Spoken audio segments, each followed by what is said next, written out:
So good, guys. Absolutely killing it. The chat is going crazy. There's so many folks watching right now. Thank you all so much. We really, truly appreciate you being here. Thank you for supporting us here at Our Band Show and Earthhound live in studio. And also live in studio, I'm excited to welcome to the show for the first time tonight my co-producer, Patrick W. Huber. How you doing, Pat? Yo, what's going on, Christian and Earthhound? I'm really excited to be on the show tonight, just because I'm enjoying myself and all these great songs. Pat, let me ask you a quick question, and then, of course, we have a ton of questions for the band. But I mean, 25 episodes in, man, that means a lot to me. How about you? Definitely. It's a quarter of 100, so we have a ways to go until we hit that 100 mark. But I think a good 25-year benchmark or 25-episode benchmark is a good thing to do. And, I'm happy to be doing it with an amazing crew and great bands like Earthhound. Yeah, likewise. Well said. Well said. So, Pat, I know you're a very inquisitive guy, and you always pose some real great questions to the band. So what do you have for us tonight? I just, wanted to tackle the core of the music. Obviously great instrumentation from all of you, but, the lyrics are really what, paint that picture for us, the listener. And my understanding is you like us to sort of read a little bit into, what the songs mean. So why don't you talk about your development process and how you put together your music? Yeah, so we write the songs together, but I deal with the lyric part. And I guess like for lyrics, like as an English teacher, I really like to try to practice what I preach type thing. So like adding in figurative language to the lyrics, and when I poetry that I like, and try to emulate. I really like lyrics and poetry that is vague and can be interpreted in multiple ways. Franz Kafka is my favorite author. So like, I like that dark stuff. I like, lyrics from, like Ian Curtis's lyrics, from Joy Division, like stuff like atrocity exhibition, like the idea of like people going to like look at atrocities and like on vacation with their family, and just that juxtaposition to kind of highlight like the absurdities of our world that like mix with like the reason I like Kafka and stuff like that. So I try to put that into my lyrics. To me, it almost seems like you're taking a subject matter that is relative to all of us and sort of twisting it or almost even like extract, and maybe this is my interpretation, but like extracting the extremities out of it. And maybe you're saying this is a bit of a bridge too far, but like sometimes we might get there, or we have gotten there, depending on the song. I don't know. Like if someone, like my interpretation, if someone threw that your way, what would you think of that as the author? Yeah, I'm open to any interpretation, really. Like I just want people to kind of get something out of it that they like. For example, certain songs I want them to think is, like the surface level meaning, like that they would get from it, but then underneath it there'd be something deeper that like only I would know, or only we would know, like something that like like for example, Holiday in the City, you might think it's just, I don't know what would you think it's about, but for me it's the idea of like crime and pain in the city, but like you go there to enjoy the city, but then you're kind of going past all the homeless people and the crime, and you're just kind of looking at the tall buildings and smiling and stepping over like people that are half dead on the street. I picked up on that for sure. And I think it was conveyed really well too. I think the idea of using the holidays as well is very interesting. They're supposed to be a joyous, happy time, and maybe we turn a blind eye to that for selfish reasons around this time of year, right? Yeah, exactly. Yeah, for sure, man. And one thing I wrote down in our meeting, which I thought was very interesting, was you very specifically said no love songs, no party songs. Tyler said that. Yeah. I think that's true. I mean, we might have songs that are like about maybe a bit more like joyous than others, but we don't have just like party in the USA, or yeah, we're not doing that. We're not doing songs like "Oh, I Love You." We're not doing. We kind of just want to stick with our mood that we're trying to purvey, and again, kind of like have the cohesive theme of this round of Earthhound. Very Ramones-esque, very like Stranglers-esque to me. Like the things you guys are choosing to convey in your music, they're much bigger than what we're doing here right now. Christian, I just wanted to dive back in and talk, about the band reforming and, the type of music and that you do now as compared to when you first formed. All right. My understanding is you've been together for roughly a year in this new form of Hound. And why don't you tell us sort of about the past music that you created when the band was first created, why you don't necessarily play it in this new iteration, like what has changed since, the first, younger days of Hound to this iteration that we have here today in 2024? Personally, I think the big thing is our songs are a lot faster. Like if we're jamming on a song now and it's not quite sounding great, we'll just speed it up, and then usually like something comes of that. So I think our older songs, we have songs that were like 4.5, 5 minutes, almost 6 minute long songs, because that's what we were into at the time, a bit more like just long form. But now we just kind of want only the exciting part, just like the beginning, middle, and end, leave you wanting more, on to the next song. So I think that that's a big part of the philosophy this time around, writing songs is just like short, sweet, to the point, do a lot with a little bit of time.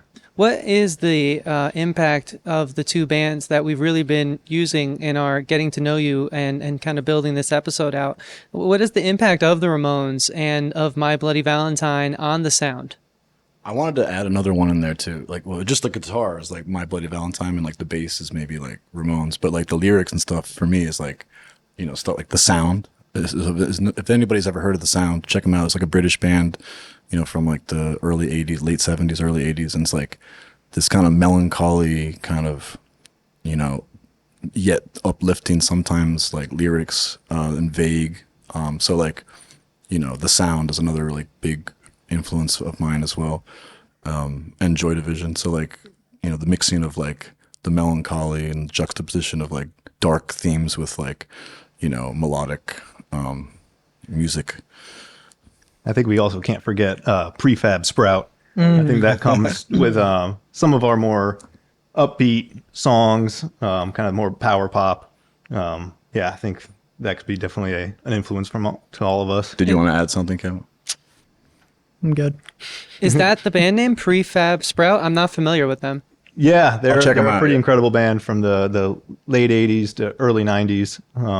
They have a really great kind of new wave power pop sound that is just, it's great. They also like Proto Martyr too. Proto Martyr.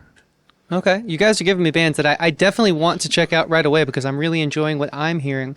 I'm a huge Cure fan, specifically Disambiguation, and I think that you guys do a great job of bringing the happiness to the darkness. Can you speak to that a little bit? Am I right there? Yeah, that's what the Sound does. Like the band called the Sound, like it's like why I love them. Like their songs like sometimes seem happy, but the lyrics are just like so twisted and sad or whatever, or the opposite, like that feeling of. So I do like that. I like something that's rich, like and that's that complexity and juxtaposition makes it rich. Very rich. It's almost sometimes hard to digest. I think that's why as big as bands like The Cure are, they're still kind of niche compared to some of the other titans of the 80s, right? I mean, it's a very specific sound. Yeah. And you either love it or hate it, I feel. Mm-hmm. I don't know anyone who's like neutral about them. Maybe they're out there. I'm sure they're out there. Reddit exists, but you know what I'm trying to say. Yeah. We have some questions from the chat. And I also just want to take a minute to just bring the chat into the show. I mean, for Pete's sake, there's a lot of them out there. Dominic Etre with a globe and a wolf emoji. LH dropping some wolves. Adam Curzin with some very YouTube-specific emojis. We can tell he's a channel member somewhere. Hopefully one day he'll be one of ours. We'd appreciate that, Adam. Saying, sounds great, guys, with some real cool-looking emojis. Last month's guests, the Sugar Hold, and I indeed did party with them and survive. Sorry, Mom. Andrew Thomas with the clapping emoji, and I'm glad to hear that. We're glad you're enjoying, Andrew. Tom Smith 101 with the classic Let's Go, Hound. And Jess Reeves saying, Tyler. A lot more Tylers, but I'll spare us all the dramatics there. But we do have some questions. Speaking of Tom Smith, Tom wants to know, and as well as Jay, what has been your favorite song to play live? Maybe the next one.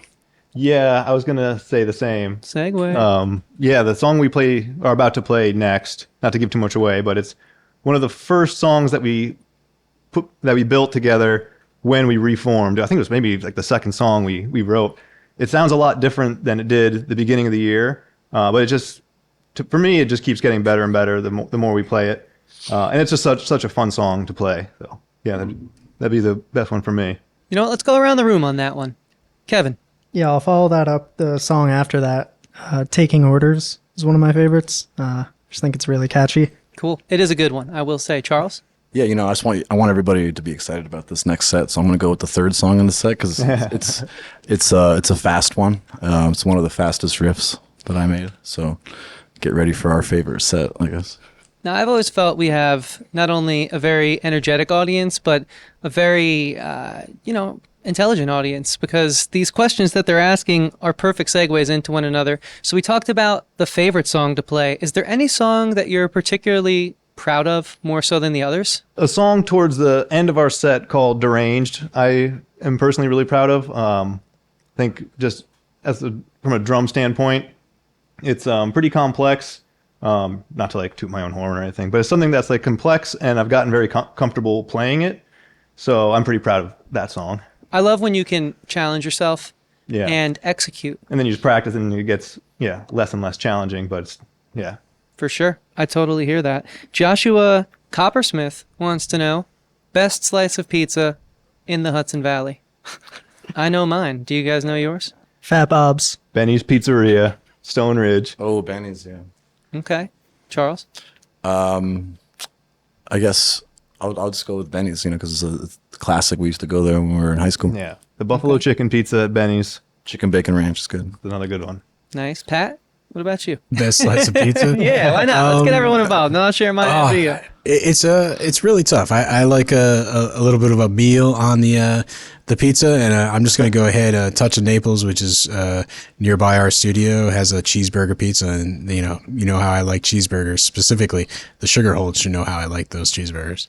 Yeah, fair enough. They said you're a legend, by the way, and I can concur. For me, I think I really like. Oh man, Pat, what is that place by that really good Mexican restaurant? They do the iconic, and of course I can't remember it now. Sage fry. It's the iconic pesto slice down in Poughkeepsie. Yeah, Emmanuel's like, what is the name of that place? Yeah, I don't know which one you're referring to, but was it Amici's or I think that one might be closed. Well, that pesto slice. See, the thing is, the slice is so good that I just never internalized the name. It's the pesto slice place. Maybe that's my fault. The pesto slice. It sounds good. It is good, man. Grilled chicken, diced up with some, good old Italian cheese and nice thin crust, melt in your mouth type vibe. We had some pizza before we went live. So, anyways, with that said, guys, we've been talking a lot about the next set.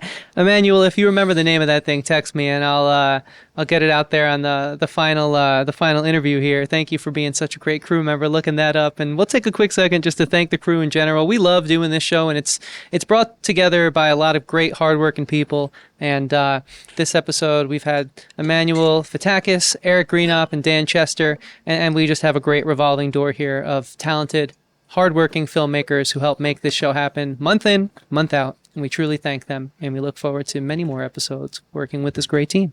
It seems like we're all looking forward to more music. You guys did an excellent job, by the way. You have a career in broadcast as a band. Band podcast is in your future because you were just setting us up. The anticipation level is through the roof for this next set of music. So let's get to it, guys. The first song of the next set is called First Ones.